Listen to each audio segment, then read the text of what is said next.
Hi, my name is Dale Maley. I'd like to tell you about a little fun project I did.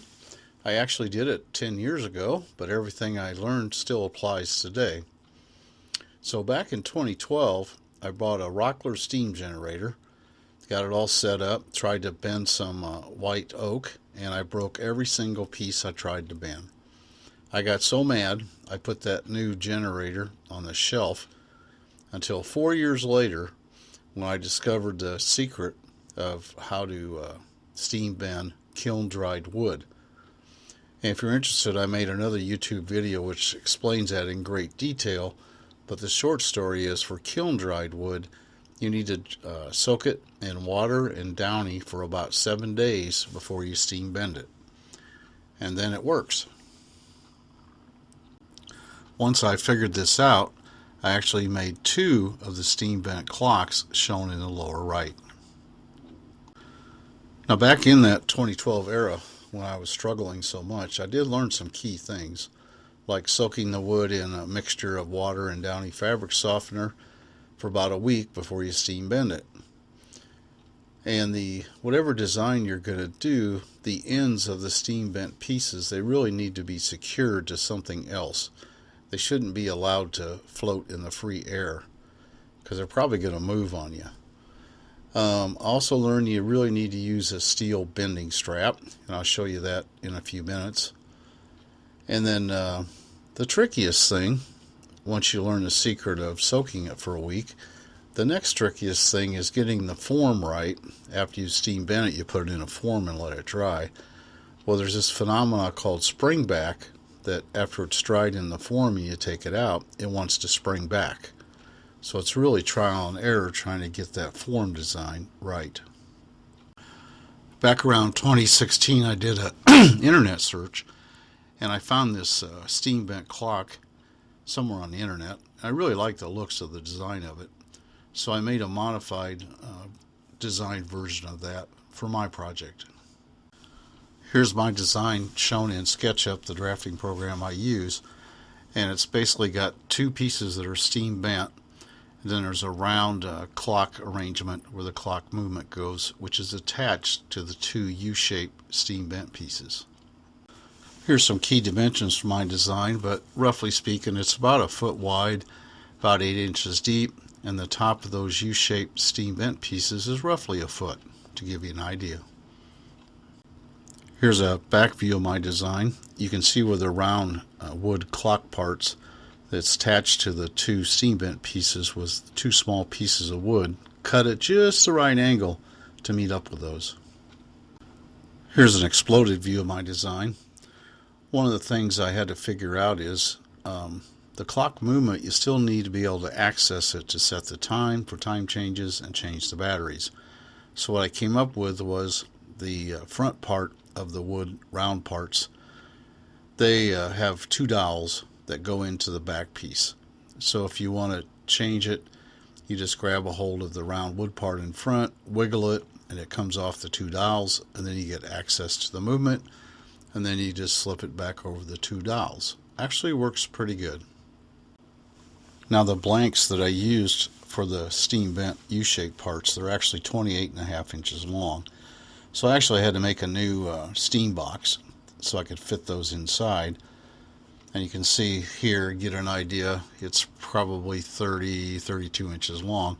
It's not a big deal to make this. You just use scrap plywood, and you got a hinge on one end so the door can be open and closed to load the parts and unload the parts. Now here's that tricky fixture I told you about. After you've steam bent it, you put it in a fixture and let it dry. But you have to account for the fact it's going to spring back on you after it's dry and you take it out of the fixture. So you can see the U-shaped steam bent pieces in yellow here, and then it's got a steel strap that goes around it. I'll show you that in a second. So this is in the bent position when you're bending it around the fixture. Now here I have the door open, and it's a nice picture showing all the steam rolling out of the end of the steam box. Safety precaution here, do make sure and wear gloves because steam will burn you in a hurry. It's very hot, so always wear gloves when I'm using the steam box or putting parts in and out. If I remember right, the steam generator came with a thermometer, and here it is installed. And once you get the steam rolling, it's going to read out about 212 degrees, or the boiling point of water. Here's a photo from my shop with a steam generator with a blue top on the left-hand side. Then it has a hose directing steam into the plywood steam box up on the workbench. The small brown board on the top here, that's actually what I'm going to steam bend, and it's wet, that's why it's brown. It's been soaking for a week. If you look close, you can almost see the penetration where the water and the Downy have soaked into the wood. And the soap blank in this case was 3/8 by 1.5 inches by 28.5 inches long. Here's a photo of one of the pieces. I just took it out of the steam box. Probably steamed it for 40 minutes or so. That's a little longer. They say they're so long per inch of thickness, but 35-40 minutes for this project. It's white oak. I've got it bent now in the fixture. This is kiln dried white oak, the hardest thing of all to bend. Notice how much I've had to allow for the springback. That's supposed to be a U-shaped piece when it's done, but you can see I've got it on the bottom. I've got it angled way back, because after it's dry in the fixture and I take it out, that bottom leg is going to come towards you out of the picture, and you'll see that in a second. So even though this was 10 years ago, it still surprises me today. For my steel bending strap, I used a piece of 3/4 inch wide plumber strap. I put it in about the center of the 1.5 inch wide wood piece. In fact, you can see the impression, darker stain color on it. And what's amazing is on both sides of that steel band, the wood being bent bulged out. If you look on the left-hand side, you can see that's not straight up and down. It's kind of a curved line where it's bulging out. So on the next one, I had to put 2 pieces of 3/4 inch wide, which is 1.5 inches, which pretty much matches up the height of the piece being bent. This photo is showing you how I put 2 layers or 2 pieces of the 3/4 inch wide plumber strap and secured it to the fixture. I used a combination of roofing nails, as you can see here, and I think some screws on the back side. So here's a photo of the first steam bent piece after I took it out of the drying fixture. And you can see that it's not quite a perfect U. The bottom is actually angled a little too much inwards, but it'll move out easily and fit into the mating parts. You can also note that the lengths are not quite the same on the right hand side, so I didn't quite have that fixture perfectly designed, but in this case it really didn't matter. I just needed to saw them off and make sure that both of them were the same height. So as I said, the 2 ends were not exactly the same length, so it was pretty easy to set those up on the table saw like this, and then carefully run it through and saw them so both legs are the same length. Then there's 2 sets of these, so you need to make sure each set matches up. Now the bottoms of the steam bent pieces, I wanted to have tenons on those so they'll push down into the base and make a nice joint at that interface. So using this router table setup, I was able to get 3 out of the 4 sides make the tenon. For the last side, I used a dovetail saw and a chisel and made the other sides. I have an old Delta mortising machine, so I actually used that to cut the mortars out for the base, which will meet up with the steam bent pieces.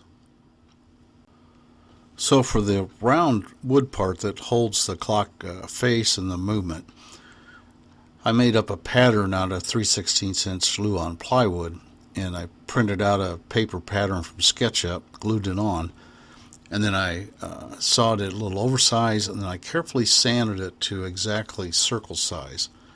And I wanted to see what it was going to look like, so you can see my hand there. I'm just holding it up about where it goes, and it looks like it's going to be a really nice clock when I get done.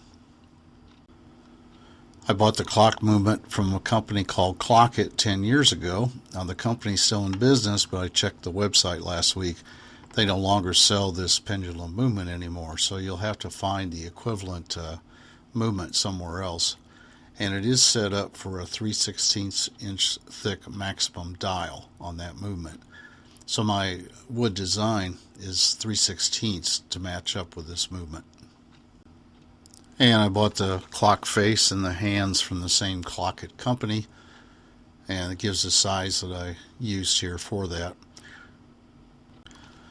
It's always a good idea when you do a project like this and you're in the design phase, go find and make sure that you can buy the clock movement and the face and the other parts and make sure they will fit your design.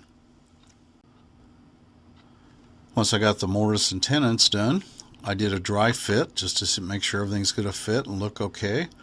So here are two of the U-shaped steam bent pieces, and they fit just fine into the lower base unit. I printed out a paper pattern from SketchUp where I needed to mortise in the holes for the steam bent pieces. White glued it on with Elmer's glue, cut them on the mortising machine, then used a wet rag to rub off the patterns. I used an 1/8 inch round over router bit on the router table to give a little bit of curvature on the edges of the steam bent pieces as shown here. After I added that second piece of plumber's strap, I took one of the actual wet pieces before I steam bent it, just made sure it fit everything nicely in the fixture. So this is how it would be when I took it out of the when I take it out of the steam bending box. And then that right hand part fits right up against the blank, and then you pull that towards you in this case and bend it around the pink piece as shown behind. Now to saw the ID out of the what'll be the round clock part, I had to buy some beefier scroll saw blades. 1-inch white oaks getting on the tough side for a scroll saw, but with a bigger blade it cut it just fine. In this photo I'm gluing up the 3/16 inch backer piece onto the 1-inch thick piece, and it's clamped up here. Remember I said I made a pattern, perfectly round circle. Well, I used that pattern then when I needed to route the outside of the 1-inch thick ring and the 3/16 inch thick ring. And I used a follower bit that's got a bearing on it, which worked great for this application. Another photo of using that perfectly round Luan pattern to make the round pieces that are going to hold the clock movement. Now you need some clearance in that round wood piece for the pendulum to be able to swing. So how do you cut that notch in there?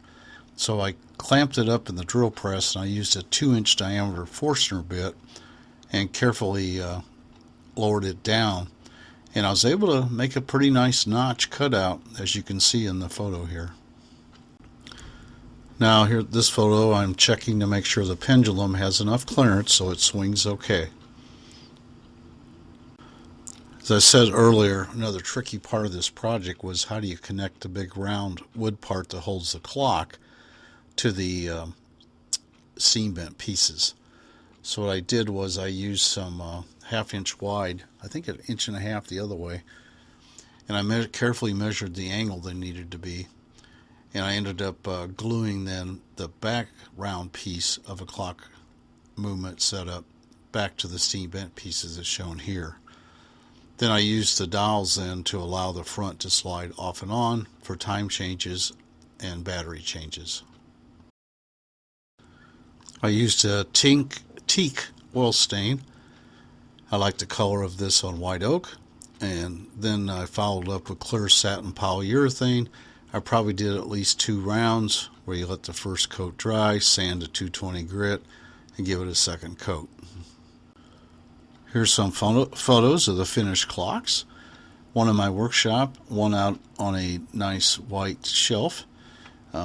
They really turned out nice. I've had a lot of compliments on these. They've been in service for 10 years now. So some closing thoughts on this project. Once you know the secret of soaking the wood in water Downy mixture for a week before you steam bend it, about the hardest thing left is trial and error on getting that fixture right, the form, so you allow for the springback phenomena. And as you saw, it's kind of tough to get the exact lengths right with a fixture. It didn't really matter in this project because I could just saw them off, but it might matter in a different type of project. And the movements have lasted 8 to 10 years. I've had to replace both of them now. That's not too bad for a relatively low cost movements.